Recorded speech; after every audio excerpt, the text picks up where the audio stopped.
আসসালামু আলাইকুম। এটা আমাদের পেজের যদি এটা পুরাতন আইটেম, তো এটা আমরা নতুন করে কিছু পরিবর্তন করার চেষ্টা করতেছি। তো এটা মূলত বাখর বার্নার হিসেবে ব্যবহার করা হয়।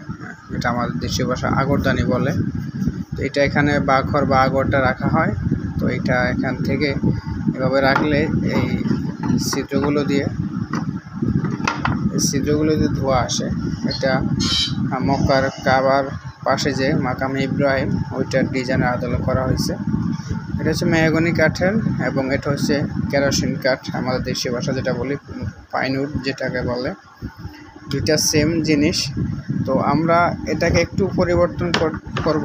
হয়তো এখানে লাইট সিস্টেম করলে এটা আপনার বাসার ডিম লাইট অথবা ল্যাম্প হিসাবে, টেবিল ল্যাম্প হিসাবে ব্যবহার করা যাবে।